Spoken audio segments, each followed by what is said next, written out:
السلام علیکم ورحمۃ اللہ وبرکاتہ۔ الحمد للہ رب العالمین والصلاة والسلام علی رسول الکریم، اما بعد۔ باب المواقیت۔ الفصل الاول عن عبد الله بن عمر قال قال رسول الله صلی اللہ علیہ وسلم: وقت الظهر اذا زالت الشمس وكان ظل الرجل كطوله ما لم يحضر العصر، ووقت العصر ما لم تصفر الشمس، ووقت صلاة المغرب ما لم يغب الشفق، ووقت صلاة العشاء إلى نصف الليل الأوسط، ووقت صلاة الصبح من طلوع الفجر ما لم تطلع الشمس، فإذا طلعت الشمس فأمسك عن الصلاة فإنها تطلع بين قرني الشيطان، رواہ مسلم۔ مصنف رحمہ اللہ کتاب الصلاۃ کے اندر ان احادیثوں کو ذکر کرنے کے بعد جو نماز کی فضیلت سے تعلق رکھتی ہیں، ان حدیثوں کو ذکر کرنا شروع کیا جو کہ نماز پڑھنے سے تعلق رکھتی ہیں، کہ نماز کو ہمیں جو نماز والا فعل، جو نماز فعل ہے جس کو ادا کرنا ہے، اس سے پہلے کہ ہم نماز کے اندر کون کون سا فعل کس طریقے سے ادا کرنا ہے، اس سے پہلے ضروری ہے کہ کس وقت میں ادا کرنا ہے، اس کا بھی جاننا ضروری ہے۔ تو اسی لیے مصنف رحمہ اللہ نے باب المواقیت کا ذکر پہلے کیا۔ باب المواقیت، مواقیت یہ میقات کی جمع ہے جس کے معنی ہوتے ہیں هو الوقت الذي عینہ اللہ لأداء هذه العبادہ ای الصلاۃ، کہ وہ وقت جس کی تعین اللہ رب العالمین نے اس عبادت کی ادا کے لیے اور اس عبادت کو کرنے کے لیے مقرر کیا ہے۔ یہ دوسری لفظ میں کہنا چاہیں تو هو القدر المحدود للفعل من الزمان، کہ وقت میں سے وہ مقرر اور محدود وقت جو اللہ رب العالمین نے اس فعل کے لیے مقرر کیا ہے۔ اور نماز کی فرضیت، نماز کے وقت کی تعین کرتے ہوئے اللہ رب العالمین قرآن مقدس کے اندر ارشاد فرماتا ہے: ان الصلاۃ کانت علی المؤمنین کتابا موقوتا، ای ان اللہ سبحانہ وتعالی فرض هذه الصلاة في اوقات معینة ومعلومة، وان اللہ سبحانہ وتعالی جعل لهذه الصلوات اوقاتا معلومة وحدد لكل صلاة وقتا، فيجب على العبد أن يصلي ويعبد الله سبحانه وتعالى في هذه الأوقات المعلومة مخصوصة، فإذا أدى العبد أو إذا يؤدي العبد الصلاة في وقتها تكون صلاتها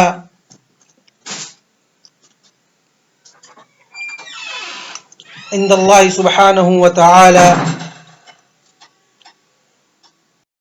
على وقتها، ولكن من أخر الصلاة عن هذه الأوقات تكون صلاته قضاء لا أداء، وأن الله سبحانه وتعالى حدد اوقات الصلاة فی القرآن کما قال سبحانہ وتعالی، کہ اللہ رب العالمین نے نماز کے ان اوقات کو قرآن مقدس کے اندر بتلایا کہ اللہ رب العالمین کس نماز کے لیے کس وقت کو مقرر کیا ہے۔ اللہ رب العالمین قرآن مقدس کے اندر اس کا تذکرہ کرتے ہوئے فرماتا ہے: اقم الصلاۃ طرفی النہار وزلفا من اللیل، کہ اے لوگو، یہاں اللہ رب العالمین حکم دے رہا ہے کہ نبی کریم صلی اللہ علیہ وسلم کو اور اس کے ساتھ ان کے امتیوں کو بھی کہ آپ نماز قائم کریں طرفی النہار، دن کے دونوں حصے میں۔ دن کے دونوں حصے کون سے ہوئے؟ ایک ہے صبح تو دوسرا ہے شام۔ دن کے دو حصے کون سے ہوئے؟ ایک صبح ایک شام۔ تو اللہ رب العالمین نے کیا کہا؟ نماز کے دونوں نماز کو دن کے دونوں حصوں میں قائم کرو، یعنی کہ صبح کے حصے سے مراد کون سی نماز ہے؟ فجر کی نماز، یعنی اللہ رب العالمین نے فجر کی نماز کب فرض کی ہے؟ صبح کے وقت، اور دوسرا جو نہار کا آخری حصہ ہے وہ شام کا، اور یہ وقت، اس وقت میں کون سی نماز ادا کرنی ہے؟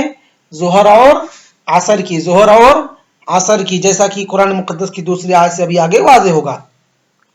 وَزُلْفًا مِنَ اللَّيْلِ، اور اسی طریقے سے نماز رات کی تاریکی میں جب رات چھانے لگے، تو اس سے کون سی نماز مراد ہے، یا اس کے اندر کون سی نماز کو پڑھنے کا حکم دیا گیا ہے؟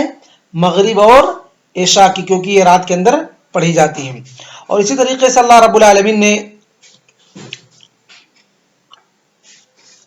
قرآن کی دوسری آیت، یہ تو ایک ہی آیت کے اندر 5 وقت کی نماز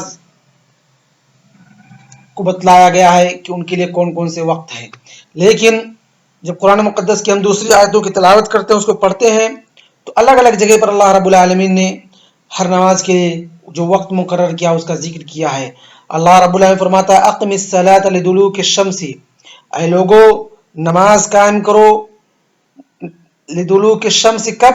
حینما تمیل الشمس الى المغرب او الى غروبها، کہ جب سورج نصف نہار سے غروب کی طرف مائل ہونے لگے تو اے لوگو تم کیا کرو؟ نماز قائم کرو۔ تو جو سورج کے نصف نہار سے مغرب کی طرف مائل ہوتا ہے، تو اس کے بعد کتنے وقت کی نمازیں ہمیں پڑھنی ہے؟ 2 وقت کی۔ وہ کون کون سے ہیں؟ ظہر اور عصر کی، یعنی کہ ظہر کا جو وقت ہے وہ گویا کہ اللہ رب العالمین اس آیت کے اندر ظہر اور عصر کی نماز کو پڑھنے کا حکم دے رہا ہے، یعنی زوال الشمس سے ظہر کا وقت شروع ہوتا ہے الی ان یکون ظل کل شیء مثلہ، کہ یہاں تک کہ ہر چیز کا سایہ اس کے کیا ہو جائے؟ مثل ہو جائے۔ پھر وہیں سے عصر کا وقت شروع ہوتا ہے کہاں تک؟ الی غروب الشمس، الی غروب الشمس، کہ سورج کے غروب ہونے تک۔ اس کے بعد اللہ رب العالمین اسی آیت کے اندر آگے ارشاد فرماتا ہے الی غسق اللیل، کہ رات کے تاریکی تک، رات کی تاریکی تک۔ رات کی تاریکی میں کون سی نماز پڑھنی ہے ہمیں؟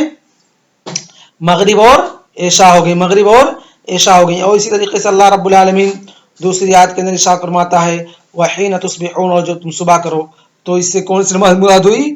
فجر کی۔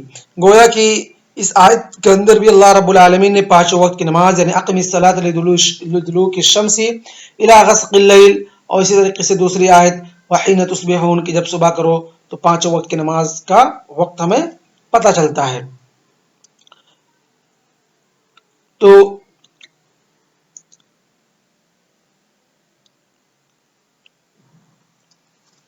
یہ تھی قرآن سے نماز کے اوقات۔ اب منتقل ہوتے ہیں حدیث کی طرف، جس کو مصنف رحمہ اللہ نے اس باب کے اندر ذکر کیا ہے۔ فرماتے ہیں عبداللہ بن عمر رضی اللہ تعالیٰ عنہ کہ اللہ کے رسول صلی اللہ علیہ وسلم نے کہا ظہر کا وقت ہے اذا زالت الشمس، جب سورج مائل ہو جائے، جب سورج کو زوال ہونے لگے۔ یعنی کب زوال ہوتا ہے سورج؟ جب سورج نصف نہار میں ایک دم سیدھے آسمان پر ہوتا ہے، اس کے بعد غروب ہونے کے لیے مغرب کی طرف جب مائل ہوتا ہے تو اس کو کیا کہتے ہیں؟ زوال کہتے ہیں۔ تو ظہر کا وقت جو شروع ہوتا ہے، کب شروع ہوتا ہے؟ اذا مالت الشمس الى المغرب، جب سورج نصف نہار میں مغرب کی طرف مائل ہونا شروع کرے تو بدأ وقت صلاۃ الظہر، ظہر کے وقت کا ظہر کے نماز کا وقت شروع ہوتا ہے۔ کب تک ظہر کے وقت کا نماز کا وقت رہتا ہے؟ وَكَانَ ظِلُّ الرَّجُلِ كَطُولِهِ، یہاں تک کہ انسان کا یا کسی بھی چیز کا سایہ اس کے کیا ہو؟ مثل ہو، اس کے لمبائی کے، اس کی اتنا ہی بڑا ہو، جتنا انسان قد و قامت ہے، یا جتنی کوئی بھی چیز ہے جس کی اتنی ہائٹ ہے، جب اور ہائٹ اور سایہ جب دونوں برابر ہو جائیں، یعنی کہ جتنی ہائٹ ہے اتنا سایہ بھی اتنی ہائٹ کا بنے، تب تک کیا رہتا ہے؟ ظہر کا وقت رہتا ہے۔ پھر اس کے بعد فوراً وہیں سے عصر کا وقت شروع ہوتا ہے